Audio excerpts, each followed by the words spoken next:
नेपाल विज्ञापन सङ्घद्वारा सञ्चालित अन्तर्क्रियात्मक कार्यक्रम विज्ञापन अबको बाटोमा हामी तपाईहरुसँग प्रत्यक्ष जोडिएका छौं एभेन्यूज खबर मार्फत र एभेन्यूजको फेसबुक पेज र युट्युबमा पनि यो प्रत्यक्ष प्रसारण भइरहेको छ। साथै म दर्शक महानुभावहरूलाई जानकारी गराउन चाहन्छु, हामी यसरी प्रत्यक्ष तपाईहरु समक्ष उपस्थित हुँदै गर्दा हामीले सम्पूर्ण आमन्त्रित पाहुनाहरूको परीक्षण सँगै सुरक्षाका सम्पूर्ण उपायहरू अपनाएर यहाँ उपस्थित भएका छौं र मास्क लगाउनुहोला, यहाँहरू सुरक्षित रहँदै गर्नुहोला। र अब हामी कार्यक्रमलाई अगाडि बढाउँदै छौं। विज्ञापनको अर्को पाटो जहाँ हामी महिलाहरू जो उपभोक्ताहरू पनि हुनुहुन्छ, सञ्चारकर्मी पनि हुनुहुन्छ, विज्ञापनसँग जोडिनु पनि भएका छ। महिलाको विषयमा विज्ञापनमा कसरी उहाँहरूको उपादेयता हुन सक्छ या कसरी उहाँहरूलाई हामी सहभागी गराउन सक्छौं, विज्ञापनमा महिलाको प्रयोगबारे केही अबको बाटो कसरी लिनुपर्छ विज्ञापन क्षेत्रले भन्ने कुरा उजागर गरिदिनु हुन महिला अधिकारकर्मी तथा सञ्चारकर्मी बबिता बस्नेतज्यूलाई म अनुरोध गर्न चाहन्छु। हस्, धेरै धेरै धन्यवाद रञ्जितजी। सबैभन्दा पहिला त विज्ञापन एजेन्सी सङ्घलाई र एभेन्यूज टेलिभिजनलाई धेरै धेरै बधाई छ। एउटा सबै स्टेक होल्डरहरू राखेर एकै ठाउँमा यसरी जुन कार्यक्रम भयो, अघि जुन ऐतिहासिक एउटा समारोह जस्तो भएको छ, यस्तो डिफिकल्ट सर्कमस्टान्सेसमा सिचुएसनमा पनि जुन प्रकारको एउटा कार्यक्रमको आयोजना गर्नुभयो त्यसको लागि बधाई पनि भन्न चाहन्छु, धन्यवाद पनि भन्न चाहन्छु। यो वुमेन र एडभर्टिजमेन्ट हैन, महिला र विज्ञापनको कुरा गर्दाखेरि धेरै अगाडि अब सन् 1893 मा जुन विश्वमा पहिलोपल्ट महिलालाई प्रयोग गरेर विज्ञापन बनेको थियो, त्यो विज्ञापन चाहिँ के थियो भन्दाखेरि एउटा वासिङ पाउडरको थियो के, गोल्ड डस्ट भन्ने। र त्यो विज्ञापनमा चाहिँ कस्तो देखाइएको रहेछ भन्दाखेरि एकजना महिलाले भुइँ पुछिरहेको, त्यो पाउडर युज गरेर भुइँ पुछिरहेको हैन। त्यति बेलादेखि नै एउटा गलत प्रयास चाहिँ सुरुवातदेखि नै भएर रहेछ। र त्यस पछाडिको सिचुएसनहरू हेर्दाखेरि यसरी एउटा विश्वको दृश्य हेर्दाखेरि कस्तो देखिन्छ भन्नुहुन्छ भने त्यस पछाडि चाहिँ नि किचनमा अब धेरै जसो सामग्रीहरू त खानेकुराहरूसँग सम्बन्धित हुन्छन्, लाउने कुराहरूसँग सम्बन्धित हुन्छन् हैन। अनि महिलाहरूलाई चाहिँ नि अब प्रयोगहरू गर्ने मतलब किचनमा उसले पकाइरहेको, भाँडा माझिरहेको, यस्तो यस्तो खालको कुराहरू हाउस होल्डमा लिमिटेड गरेको, सीमित गरेको त्यस्तो खालको कुराहरू आयो। र पछि 90s को दशकमा त्यो चाहिँ नि हाम्रो नेपालमा पनि त्यस पछाडि नै धेरै विज्ञापनहरू बन्न थाले, प्रोडक्टहरू हुन थाल्यो। विश्वमा पनि एउटा के भयो त भन्दाखेरि 90s को दशक पछाडि चाहिँ महिलाहरूलाई जुन किचनमा थिए, अरू प्रोडक्टहरूमा थिए, त्यस पछाडि उनीहरूको बडीलाई युज गर्न थाल्यो विज्ञापनमा हैन।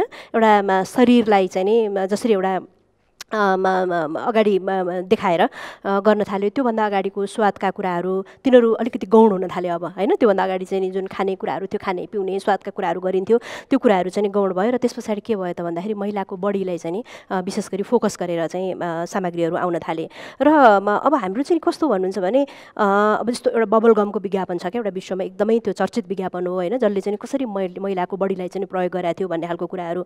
र अब हामी कहाँ चाहिँ कस्तो भन्नुहुन्छ भने हामी कहाँ चाहिँ कस्तो भयो भने जस्तो अब माइतबाट उनी आइन्, स्वाद र ऊ चाहिँ नि बास्ना चाहिँ नि दाइजोको रूपमा ल्याइन् भन्ने यस्तो विज्ञापनहरू आयो हैन।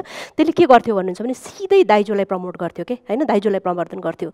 र त्यति बेला धेरै आवाजहरू पनि उठेन, तर त्यसले कति ठुलो हार्म गरिरहेको थियो त वुमेनको उसमा सिचुएसनलाई भन्ने कुरा चाहिँ हामीले त्यति बेला सोचेनौँ हैन। र कस्तोसम्म हुँदो रहेछ भने यस्तो खालका कुराहरू, अनि हामीलाई चाहिँ कस्तो भने यो उसको चाहिँ यो बडी चाहिँ महिलाको स्लिमै हुनपर्ने, फिटै हुनपर्ने, मोडल हुनको लागि हैन, त्यहाँ देखिनको लागि। अनि कपाल चाहिँ एकदम लामो सिल्की हेयर हुनपर्ने हैन।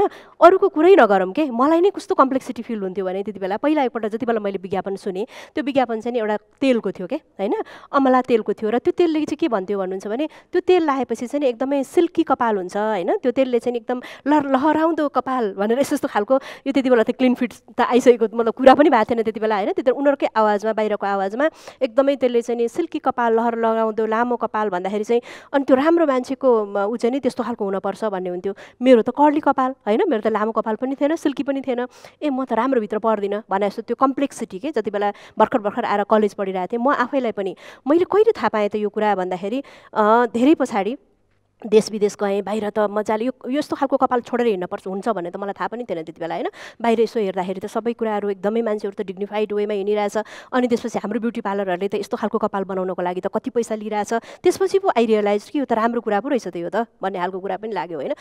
मलाई त त्यस्तो भयो भने कति महिलाहरूलाई त्यस्तो भयो होला नि त, गोरो नै हुनुपर्ने होइन। अनि त्यसपछि एकदमै गोरो हुनको लागि हाम्रो क्रिमहरू नाम नलिउँ अहिले, क्रिमहरू लाउन पर्ने भनेपछि तर हाम्रो सोसाइटीमा त सबै थरी मान्छेहरू छ नि त, हाइटै हुनुपर्ने। हामी अहिले पनि अलिकति हाइट भएको केटीहरू देख्नुभयो भने यहाँहरूले ओहो कस्तो मोडल जस्तो भन्नुहुन्छ होला कि स्लिम फिट त्यस्तो खालको हुन्छ नि। एउटा विज्ञापनले के गरिदियो त महिलालाई भन्दाखेरि यस्तो खालको महिला चाहिँ हुनुपर्छ भन्ने खालको त्यो सेपमा ल्याइदियो कि, जुन कुरा एकदमै गलत कुरा हो। किनभने हाम्रो सोसाइटीमा त हाम्रो त होचो महिलाहरू पनि छ, पुरुषहरू पनि छ होइन, कालो महिलाहरू पनि छ, पुरुषहरू पनि छ, महिलाभित्रको पनि विविधता छ, पुरुषभित्रको पनि विविधता छ। यस्तो कुराहरूले चाहिँ के गरिदिँदो रहेछ भन्नुहुन्छ भने यस्तो कुराहरूले त्यो प्रोडक्ट र त्यो जुन बडीको बिचको एउटा छ नि त्यो त्यो त्यो चाहिँ अर्कै कुरा हो। सबैले नै गरिरहेको हुन्छ नि त, सबैले खाइरहेको हुन्छ, सबैले किनिरहेको हुन्छ नि।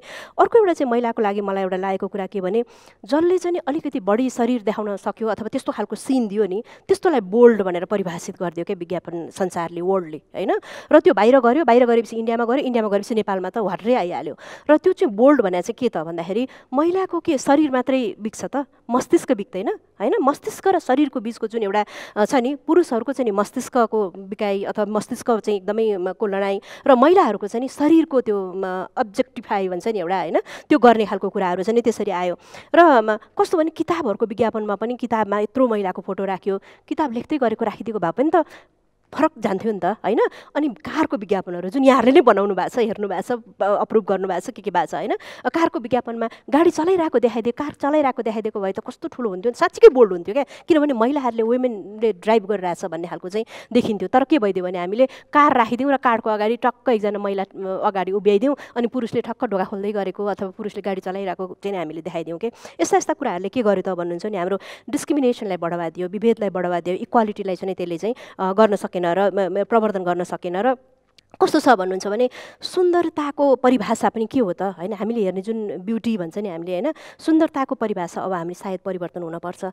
त्यो त सिफ्ट भइसक्यो नि। पहिला पहिला महिलाहरू चाहिँ कस्तो भने घरेलु काममा सीमित हुनुहुन्थ्यो र सीमित थियो, त्यति बेला चाहिँ त्यस्तो खालका विज्ञापनहरू बने। तर महिलाहरू त अहिले त घरेलु काममा सीमित त छैन, महिलाहरूको त धेरै रोल परिवर्तन भइसक्यो। त्यसले गर्दाखेरि जुन जेन्डर रोल परिवर्तन भइरहेछ होइन, अहिले चाहिँ मान्छेहरूले पुरुषले किचनमा खाना बनायो भने स्वाभाविक रूपले लिन्छ के। र किन भन्दाखेरि सबैजना वर्किङ छ नि त, दुईजना छ, बराबरी भाग लगाएको होइन। त्यो त्यस्तो खालको देखाउँदाखेरि पनि मान्छेले मनै पराउँछ, पुरा लुगा लगाएको पनि मान्छेहरूले मनै पराउँछ होइन। त्यो एकदमै त्यो थोरै लुगा लाएर पनि गर्न पर्दैन। र के छ भन्दाखेरि हाम्रो नेपाली सोसाइटीमा अहिले सबैजना मान्छेहरू चाहिँ पोर्नोग्राफिक एटिच्युडको मान्छेहरू मात्रै छैन के। अब किनभने बिस्तारै बिस्तारै हाम्रो विज्ञापन त्यता जाँदैछ, हामीले चाहेर नचाहेर होइन यस्तो खालका दृश्यहरू देखिन्छ नि त्यस्तो खालकोतिर जाँदैछ। र अर्को चाहिँ नि अब सुन्दरताको व्यापार कति समयको लागि गर्ने भन्ने कुरा पनि हो कि। सुन्दरताको परिभाषा नै अब हामीले सायद परिवर्तन गर्नुपर्छ। त्यो ठाउँमा चाहिँ हामी आइपुगेको छौँ। र बदलिँदो परिवेशमा विज्ञापनमा पनि बदलाव आउन जरुरी छ। के कस्तो बदलाव आउन जरुरी छ भन्ने कुरा अहिले पछि फेरि वे फरवर्डमा हामी सायद कुरा गर्न सक्छौँ र कुरा गर्न पनि पर्छ। र त्यसले गर्दा जुन एउटा स्लिम फिट एउटा गोरो हुनुपर्ने अनि त्यो खालको त्यताबाट सिफ्ट भएर हामीले हाम्रा वर्किङ वुमेनका कुराहरू होइन, काम गरिरहेका स्ट्रगलका कथासँग मिल्दाजुल्दा विज्ञापनहरू त्यस्तो खालको गर्न सक्यौँ भने चाहिँ अलिकति इक्वालिटीलाई प्रवर्धन गर्नको लागि चाहिँ मद्दत पुग्छ। अहिले म यति नै भन्छु र सेकेन्ड उसमा चाहिँ वे फरवर्डको हामी सायद कुरा गर्छौँ। धन्यवाद बबिताजी। यहाँले कुरा गर्दै गर्दा हिजो सामाजिक सञ्जालमा एउटा भाइरल भइरहेको तस्विरको याद आयो। जसरी समाज परिवर्तनशील छ र अहिले कुनै जमाना थियो जब पुरुषले आफ्नो श्रीमतीले महिलाले चलाएको गाडीमा बस्दा हिंताबोध गर्ने जमाना थियो भने हिजो एकजना नयाँ बेहुलीले आफ्नो बेहुलालाई चाहिँ नि स्कुटरमा पछाडिपट्टि राखेर घर गइरहेको दृश्य चाहिँ यो फोटो एक तस्विर एकदमै सामाजिक सञ्जालमा भाइरल पनि भयो। र यो परिवर्तनशील समाजमा विज्ञापनले पनि अवश्य पनि अब जसरी परिवर्तित भइरहेको छ, पुरुषको सोच्ने तरिका परिवर्तित भइरहेको छ, महिलाको भूमिका परिवर्तित भइरहेको छ, अबको बाटोमा पनि हामीले त्यसरी हेर्न सक्छौँ होला। र यसैसँगै म अब अलिकति यहाँनिर केही कुराहरू जोड्न चाहन्छु। हाम्रा प्रत्यक्ष प्रसारणमा हेरिरहनुभएका दर्शकहरू जसले हामीलाई केही प्रश्नहरू पठाउनुभएका छ, ती प्रश्नहरूमध्ये केही प्रश्नहरू म लिन गइरहेको छु र ती प्रश्नहरूलाई म उहाँहरूले त्यो प्रश्न कसको लागि पठाउनु भएको छ ती व्यक्तिहरूसँगै म जोड्न चाहन्छु। पहिलो एउटा प्रश्न हामीले प्राप्त गरेका थियौँ, जुन प्रश्न विज्ञापन बोर्डको लागि छ कि जुन बेलामा हामी प्रभावकारिताको कुरा गरिरहेका छौँ, यसै बेलामा नेपाली सञ्चार माध्यमहरूमा डेटाको कमीले गर्दा टिआरपी, रिडरसिप, भ्युअरसिपको बारेमा केही थाहा नहुने, जसले गर्दा विज्ञापनलाई प्रभावकारी रूपमा कसरी प्रवाह गर्ने त्यो विज्ञापनदाता एजेन्सीहरूलाई अन्योल रहने जुन अवस्था छ, त्यसमा विज्ञापन बोर्डले के गर्दैछ, केही पहल हुँदैछ कि छैन भनेर मनिष झाजी फ्याक्ट्स नेपालबाट उहाँले प्रश्न पठाउनु भएको छ। सो यहाँलाई मैले सोध्न चाहेँ लक्ष्मण सर। धन्यवाद मनिषजी। सम्भवतः तपाईँले यो असाध्य प्राविधिक प्रश्न सोध्नु भएको छ। नेपालको विज्ञापन व्यवसायको र विज्ञापनदाताको भन्नुहोस् अथवा सञ्चार माध्यमको भन्नुहोस्, सबभन्दा ठुलो र अप्ठ्यारो विषय हो टिआरपी रेटिङ। खास गरिकन छापा माध्यमको सर्कुलेसन, एबिसी रेटिङ, रेडियो र टेलिभिजनको टिआरपी रेटिङ र अहिले सोसियल मिडिया भन्नुहोस् अथवा डिजिटल मिडियाको भ्युअरसिप रेटिङको प्रश्नमा चाहिँ अहिलेसम्म यो ऐनले पनि यतातिर सम्बोधन गरेको छैन, नियमावलीमा पनि यो विषय सम्बोधन भएको छैन। तर राज्यको दायित्वभित्र पर्ने विषय के हो भन्दा अबको विज्ञापन बजारलाई यसले यो नै एउटा महत्त्वपूर्ण कुरा। त्यसैले अहिले हामीले भर्खरै अब यो प्रिम्याच्योर्ड आइडिया हो, तर यहाँ प्रश्न उठ्या हुनाले मैले जवाफ दिएँ। सञ्चार माध्यमहरूको वर्गीकरण गर्नुपर्ने र टिआरपी हेरिनुपर्छ र त्यो काम चाहिँ विज्ञापन बोर्डले नै गर्नुपर्छ, किन भन्दा अहिलेसम्म पनि यो संस्था नभएको हुनाले भनेर हामीले एउटा नियमावली संशोधनको प्रक्रिया थालेका छौँ। यदि त्यो सफल भइयो भने सम्भवतः विज्ञापन बोर्डले यो कामलाई अगाडि बढाउँछ। धेरै धेरै धन्यवाद लक्ष्मण उमागाईज्यूलाई। त्यस्तै अर्को प्रश्न दुवै सञ्चार माध्यमहरूका दुई प्रतिनिधिमूलक संस्थाका अध्यक्षज्यूहरूलाई एकजना विज्ञापनदाताको प्रश्न आएको छ कि हामीलाई प्राय विज्ञापन माग्दै गर्दा नकारात्मक प्रभाव पर्ने समाचारहरू मार्फत पहिला मेसेज पठाएर सन्देश पठाइने गरिएको थुप्रै मिडियाहरूबाट त्यस्तो हामीले अनुभव गरेका छौँ। त्यो पहललाई रोक्नको लागि, त्यसलाई सकारात्मकतातिर लिएर जानको लागि दुईटै सङ्घले कसरी हेरिरहेका छन् भन्ने गरेको छ। सो म दुवैजनालाई यो प्रश्नलाई उत्तर गरिदिनु हुन अनुरोध गर्न चाहन्छु। शुभशङ्करजीबाट सुरु गरौँ। विज्ञापनदाताले धेरै राम्रो प्रश्न सोध्नुभएछ कि अघि ज्योतिजीले यसो थोरै त्यसलाई पिन पोइन्ट गर्नुभयो। नेपालमा 1990 को परिवर्तनपछि र अलि अझ पछि, खास गरेर यो 2005 को परिवर्तनको नजिकबाट आउने बेलामा बल्ल प्राइभेट निजी सञ्चार माध्यमहरूको एउटा लहर चल्यो र आज पनि हामी यो स्ट्रिमिङ लाइन भन्दा पनि लहरको अवस्थामा छौँ। र नेपाली समाज यति धेरै पोलिटिसाइज छ र यति धेरै पावर डोमिनेटेड छ। यसको इफेक्ट समाजका सबै अङ्ग प्रत्यङ्गहरूमा परेको छ। विज्ञापन बन्नेदेखि, प्रोडक्ट उत्पादन गर्नेदेखि, बजारमा जानेदेखि, रिटेलर नियुक्ति गर्नेदेखि, डिस्ट्रिब्युटर बनाउनेदेखि, एजेन्सी खोल्नेदेखि र एजेन्सीले सञ्चार माध्यमसँग काम गर्नेसम्मका यी सबैमा कहीँ न कहीँ यसको व्यक्त वा अव्यक्त अनकन्सियसली पनि त्यसको प्रभाव छ। त्यस कारणले र पछिल्लो समयमा एकातिर धेरै राम्रो के भएको छ भने अर्को शब्दमा भन्यो भने जसले ब्ल्याकमेलिङ, विज्ञापनका नाममा ब्ल्याकमेलिङ जे चलिरहेको थियो त्यसको व्यापक रूपमा भण्डाफोर पनि भइराखेको छ। यो सबभन्दा राम्रो कुरा हो। र धेरै समयसम्म यो अन्डर कार्पेट थियो कि कसैले ब्ल्याकमेलिङ गर्यो, त्यसको बारेमा अर्को सञ्चार माध्यम वा अर्को कसैले बोलिदियो भने त्यसले मलाई फेरि उ गरिदिइहाल्छ, मेरै हो अथवा मसँग सँगै भएको सदस्य हो, भोलि मलाई भोट चाहिन्छ वा सँगै हिँड्नुपर्छ वा सँगै जानुपर्छ, यस्तै यस्तै अनेक चिजका कारणले पहिला यो अन्डर कार्पेट थियो। र लामो समय नेपालका राजनीतिक पार्टीहरूले राजनीतिक परिवर्तनको आन्दोलनका रूपमा विज्ञापन भनिदिने, विज्ञापन मागिदिने परम्परा सुरु गरे। पोलिटिसियन, प्रधानमन्त्री, मन्त्री, पार्टीका नेताहरू, पार्टीका अध्यक्ष यस्ताहरूले फलानु सञ्चार माध्यमलाई यसो सहयोग गरिदिनुहोस् न, फलानु पत्रिकालाई यसो सहयोग गरिदिनुहोस् न भन्ने कुरा सायद आज पनि कहीँ न कहीँ आए होला र त्यसको असर पर्दो हो भन्ने एउटा। दोस्रो कुरा, जुन व्यापारिक संस्थाहरू यसबाट भिक्टिम छन्। साँच्चीकै प्रोफेसनल जसले एडभर्टाइजिङ गर्न चाहन्छ उनीहरूमा एउटा मार छ कि उनीहरूलाई के थाहा छैन। अगाडि एकजना दर्शकले सोधे, मनिषजीले सोधे जस्तै, उहाँ एउटा रिसर्चर पनि हो, त्यस कारण सोधे जस्तै टिआरपी कति पनि थाहा छैन, कसको रिलेसन कोसँग छ र को कतापट्टि लोयल छ भन्ने आधारमा विज्ञापन जाने गर्दछ। त्यो देखिसकेपछि अर्को कम्पिटिटरलाई जेलस सुरु हुन्छ। त्यसपछि कहिले तथ्यमा रहेर कहिले तथ्यमा नरहिकन, तथ्यमा रहेर पनि भण्डाफोर त नियमित प्रक्रिया हो, हुनु नै पर्थ्यो, भइराखे राम्रो। तर मेरोमा विज्ञापन आउने बेलासम्म म शेखरजीको बारेमा नबोल्ने, जब शेखरजीले मेरोमा विज्ञापन काटिदिनु भयो मेरोबाट अब ल सुरु गरिदिए हुन्छ भन्ने ट्रेन्ड आज पनि विडम्बनापूर्ण रूपमा म मिडिया ओनरहरूको संस्थाको तर्फबाट भन्दा अहिले पनि हाम्रो बिचमा छ।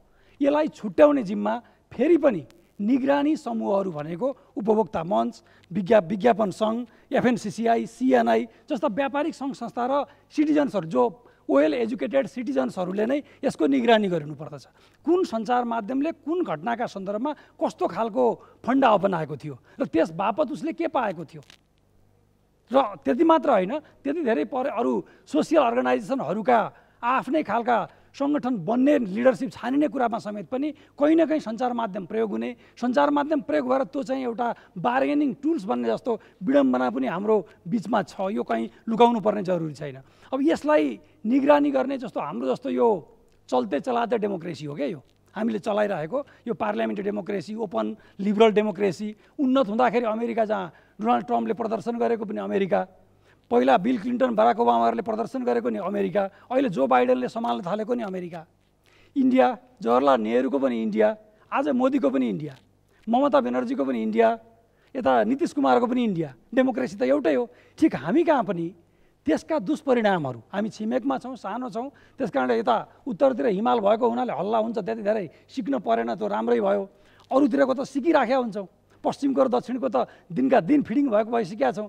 त्यहाँ हुने जे भइरहेछन् ती कुरा हाम्रोमा पनि अभ्यास हुने, सिक्ने र त्यसको भिक्टिम अन्ततः व्यापारी भन्दा पनि फेरि पनि ज्योतिजीले भने जस्तै गरेर उपभोक्ता नै हुने गरेछ। र अघि बबिताजीले भने जस्तै गरेर त्यसले एउटा बबिताजीले उठाएको कुराले पनि यो विज्ञापनसँग पनि जोडिन्छ र ठुलो डिस्कोर्सको माग गर्दछ। जुन हाम्रो कन्स्टिट्युसनले एउटा चिज भनेको छ, हामी त्यो कन्स्टिट्युसनको अन्तर्गत बसेर व्यवसाय गर्नेहरूले त्यसलाई सम्मान त गरेका छौँ कि पोलिटिकल पार्टीलाई औँला ठडाउने बेलामा अथवा हाम्रोमा इन्टरभ्यू लिने मन्त्रीलाई प्रश्न गर्ने बेला मात्रै प्रश्न गरेका छौँ कि हामीले आफैमा पनि एड्रेस गर्ने गरेका छौँ। हामी कहाँ न्युज एङ्कर छान्दा हो, अरू चिज छान्दाखेरि पनि हामीले बोल्ड शरीर, अघि बबिताजीले भने जस्तो बोल्ड शरीर खोज्छौँ कि त्यसको नलेजेबल ब्रेन खोज्छौँ। यसमा परिवर्तन आज पनि विडम्बनापूर्ण रूपमा भन्दा आएको छैन। अहिले पनि कमर्सियल व्यापारिक रूपले चल्ते चलाते विश्वमा जे चलेको छ त्यसैको बहावमा हामी छौँ र त्यसमा भएर बाहिर किन आउन सकेनौँ भन्दाखेरि अघि सुरुमा मैले भने जस्तै नेपाल जस्तो देशको सबभन्दा ठुलो विज्ञापनदाता सरकार हो। त्यो सरकार सबभन्दा बढी जहिलेसुकै अटोक्रेटिक छ र प्रोपोगन्डा ओरिएन्टेड छ। त्यसले आफ्नो सम्पूर्ण साधन स्रोतलाई आफ्नो मुठ्ठीमा राख्न चाहन्छ र समाजका अरू चिजहरूलाई, सञ्चार माध्यमहरूलाई त्यही अनुसारले नाचुन् भन्ने मनाशय राख्छ, चाहना राख्छ। बाहिर कुरा डेमोक्रेसीको, फ्री कम्पिटिसनको, लोकतन्त्रको अरू धेरै धेरै कुराको गर्दछ।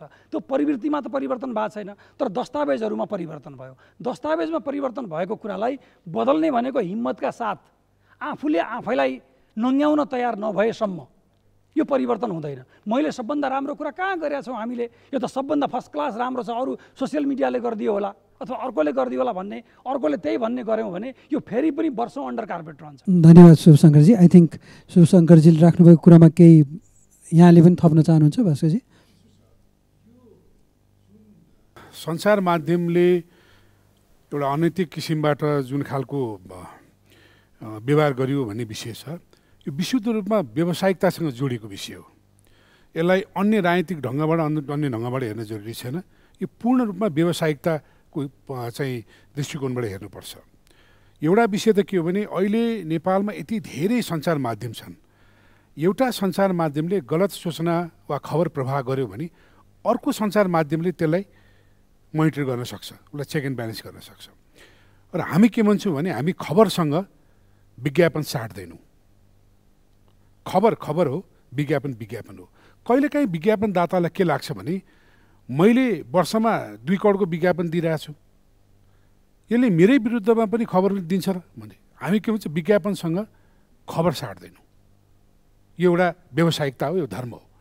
किनभने कहिलेकाहीँ के हुन्छ भने एउटा ठुलो विज्ञापनदाता जसले वर्षमा 2-3 करोडको विज्ञापन दिइरहेछ, ज्योतिजीले भन्नु होला, तर उसको उत्पादनमा कहीँ कमी छ, उसले कहीँ अनियमितता गरिरहेछ भने त्यो खबर हामी देखाउँछौँ।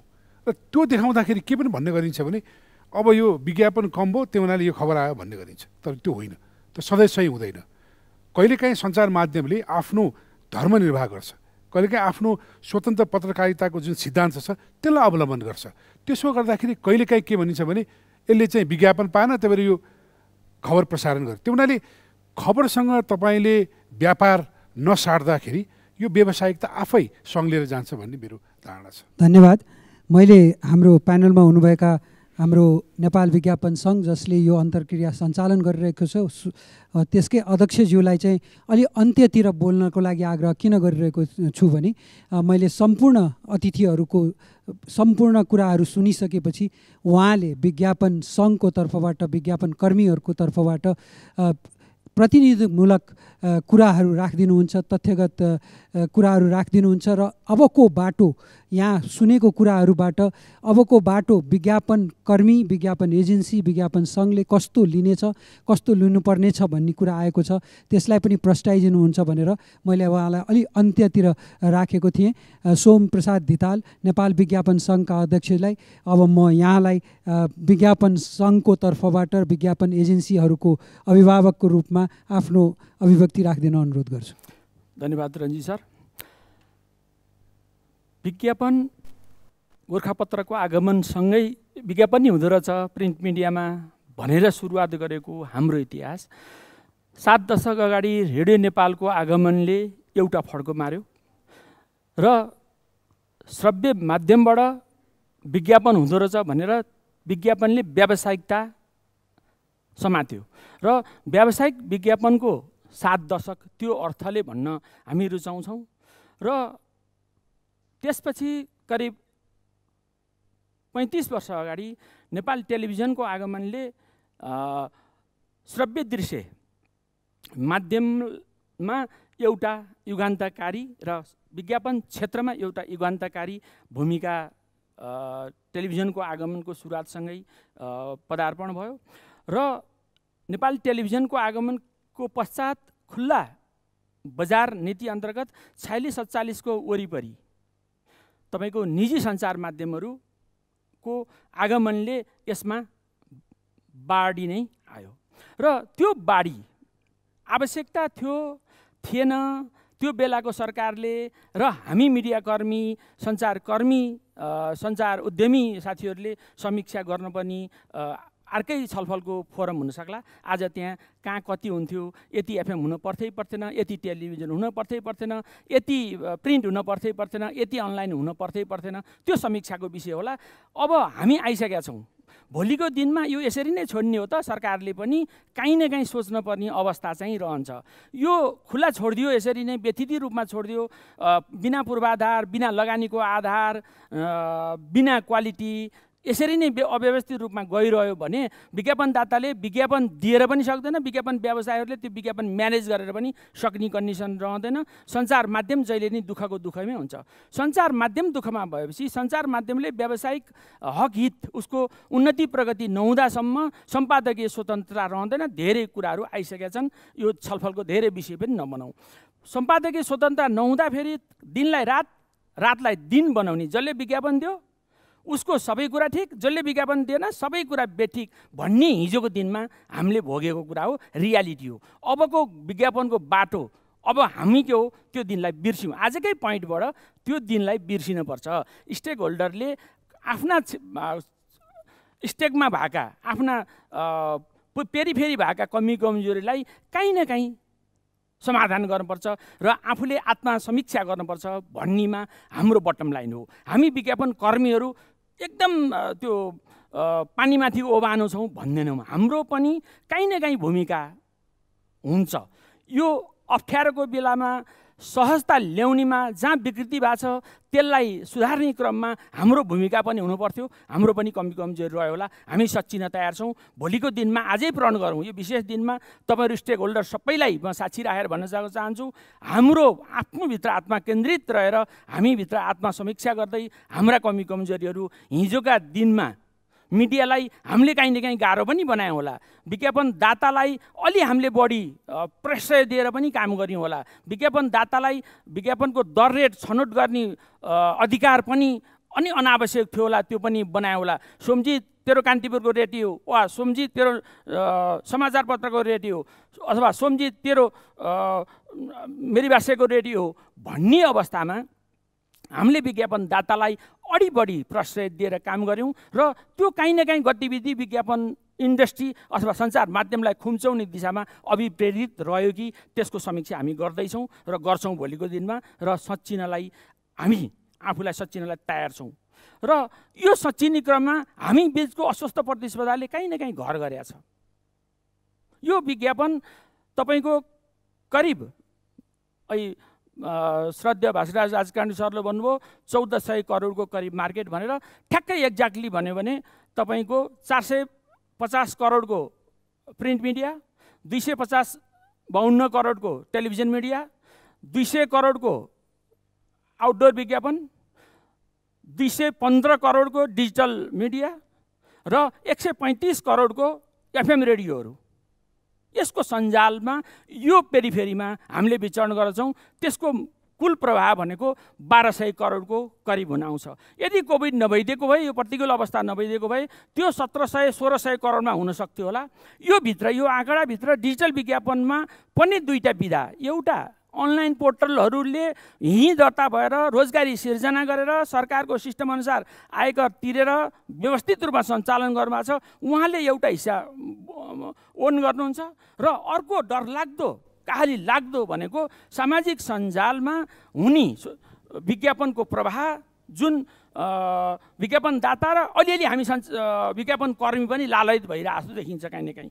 त्यो चाहिँ डरलाग्दो अवस्था छ। त्यसले मेन स्ट्रिमको मिडियालाई काहीँ न काहीँ प्रभाव बनाउँछ र हामीले यसलाई सिस्टममा ल्याइएन भने उहाँहरू दर्ता हुनै नपर्ने, कर तिर्न नि नपर्ने, कति बजेट कहाँ गयो त्यो पनि भन्न नपर्ने, यस्तो चाहिँ राज्यले काहीँ न काहीँ हुन त अनुगमन हुँदै होला। त्यसलाई एउटा दायरामा ल्याउने, सिस्टममा ल्याउने कुरो सरकारले एक्सर्साइज गर्ने क्रममा होला। विज्ञापन बोर्ड बनाएको छ, विज्ञापन बोर्डको अध्यक्षले भनिसक्नुभयो। अझ म त्यसमा विज्ञापन बोर्ड ऐनको बारेमा अलि पछि आउँछु। र त्यो गर्दै गर्दा सोसियल मिडियाको त्यो आँकडा तपाईँको सामाजिक सञ्जालको आँकडा 400-500 करोडको आँकडा हामीसँग छ। सोसियल मिडियामा विज्ञापनदाता आदरणीय अब निजी क्षेत्रको छात्र सङ्घको अध्यक्षजी हुनुहुन्छ, म उहाँलाई साक्षी राखेर भन्छु, उहाँहरूलाई सजिलो छ। यता टेलिभिजनतिर दियो भने 5 लाख दिनुपर्छ महिनामा, त्यहाँ दियो भने 50,000ले सबै खट्टाखुटुक भइसकेको काम। र कतिजनाले हेऱ्यो, कतिजनाले लाइक गर्यो, कतिजनाले सेयर गर्यो, रिच कतिजनाले छ पुग्यो, त्यो उहाँले एक्ज्याक्ट थाहा पाउनुहुन्छ। त्यो केही लहैमा केही तपाईँको अरूले नि गरेको छ, गर्नुपर्छ भन्ने रूपमा, केही टार्गेट ग्रुपमा ठ्याक्कै हाम्रो त म्याच भएको छ नि, फलान टिममा दियो भने कतिले हेर्छ के थाहा, फलान पत्रिकामा कति छाप्छ के थाहा, भो यसैमा हालिदिनुहोस् भनेर उहाँहरूले त्यसरी सोचिरहनु भएको छ। आजको दिनदेखि त्यो अलि फरक तरिकाले सोच्दिनँ। म स्टेक होल्डरको एउटा अहम भूमिका निर्वाह गर्ने हाम्रो विज्ञापनदाताको तर्फबाट यो कुरामा चाहिँ उहाँहरूले अलि फरक सोच राखिदिनुहोस्, अलि फरक चिन्तन गरिदिनुहोस् भन्ने आग्रह गर्न चाहन्छु। र अहिले हामीले विज्ञापनले करिब 32-33 हजारको रोजगारी सिर्जना गरेका छ। यो करिबको 235 अरबको हाम्रो राजस्वमा योगदान छ। र विज्ञापनको महत्त्व सबै साथीहरूले चर्चा गरिसक्नुमा, स्टेक होल्डर सबैलाई यो जानकारी छ। अझ म के भन्न चाहन्छु भने ब्रान्डको लागि यो भ्याक्सिन हो। यसले ब्रान्डलाई एन्टिबडी बनाउनलाई अहम भूमिका निर्वाह गर्छ विज्ञापनले। यो मिडियाको लागि, यो सञ्चार माध्यमको लागि यो अक्सिजन हो र विज्ञापन व्यवसायीलाई त सर्वस्व हो।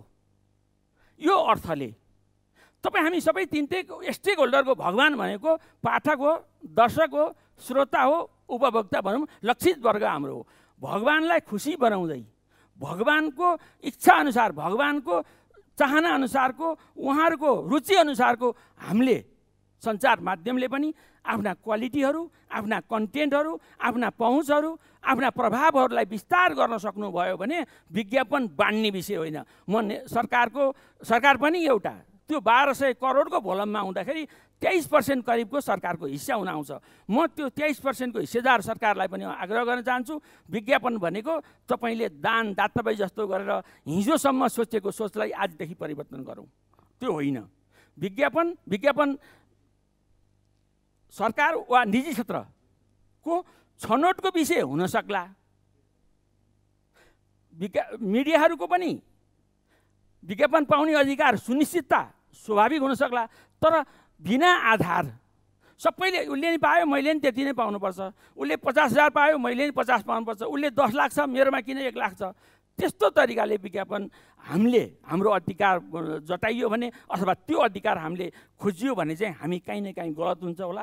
सञ्चार माध्यमले पनि त्यो दिशामा चाहिँ आफूलाई नसोच दिनु हुन आग्रह गर्छु र आफ्नो कन्टेन्टलाई बलियो बनाउनु पर्यो, आफ्नो क्वालिटीलाई त्यही हिसाबले मेन्टेन गर्नु पर्यो, आफ्नो पहुँचलाई त्यही हिसाबले विस्तार गर्नु पर्यो, आफ्नो प्रभावलाई टार्गेट ग्रुपसँग मेरो ब्रान्ड मेरो प्रडक्ट चाहिँ त्यहाँसम्म रिचमा पुग्छ है भन्ने कुरो चाहिँ स्थापित गरिदिनु भयो सञ्चार माध्यमले भने हामी विज्ञापन व्यवसायीहरू सञ्चार माध्यमको कन्टेन्ट डेभलपर पनि हो, कन्टेन्ट प्रोभाइडर पनि हो। त्यो अर्थले सञ्चार माध्यमसँग एकाकार भएर काम गर्न सक्ने काम गर्ने वर्ग हामी हौँ र हामी एउटा कर्पोरेट हाउसको एउटा विज्ञापनदाताको क्रिएटिभ सल्लाहकार पनि हो। म विज्ञापनदातालाई के आग्रह गर्न चाहन्छु, उहाँको ट्रस्ट पनि छ।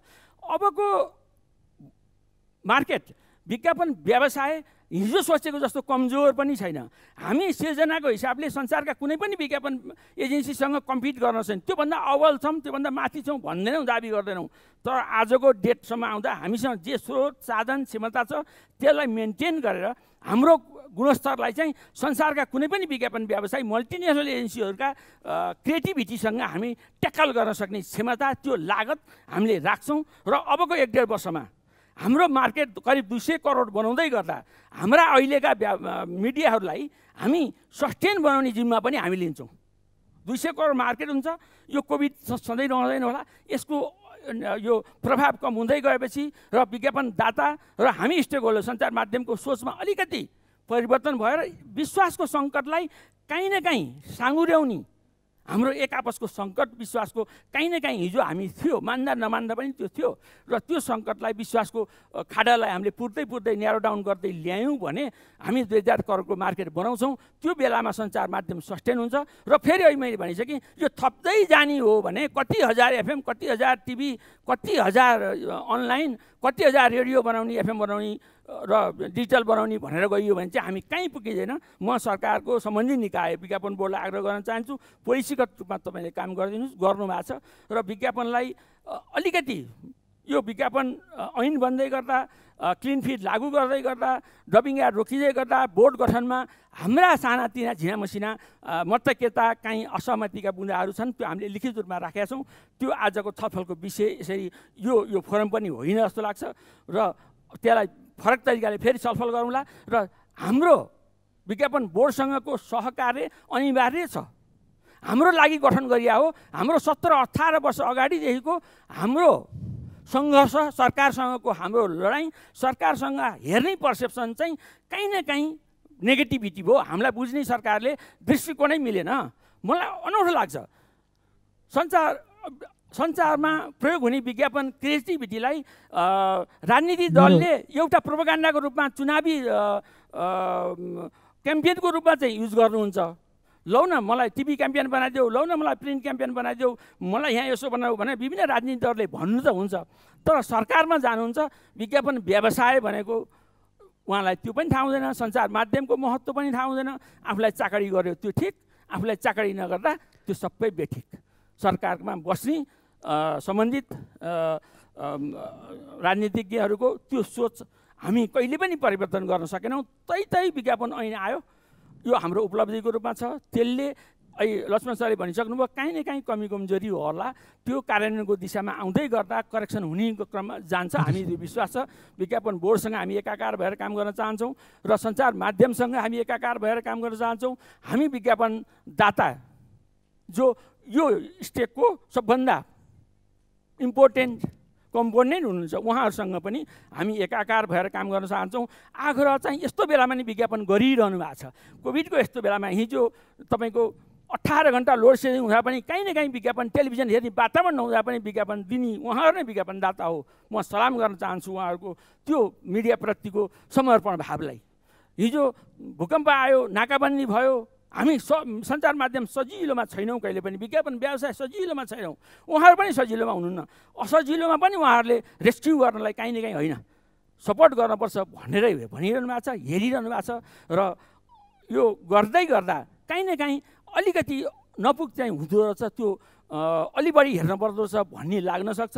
र मैले हाम्रो पनि छात्र सङ्गठन हो, निज क्षेत्रको प्रतिनिधि संस्था हो, मैले बजेट मार्फत राख्नलाई मैले आग्रह गरेका थिएँ। अहिले भाषदाई पनि कुरा उठाउनु भयो, तपाईँको क्लिन फिड लाग्दै गर्दा बाहिरका विज्ञापनहरू जो ब्रान्ड यहाँ आउनुहुन्छ उहाँको सेल्सको 5%लाई विज्ञापनमा खर्चै गर्न पर्ने व्यवस्था अनिवार्य गरिदिनुहोस्।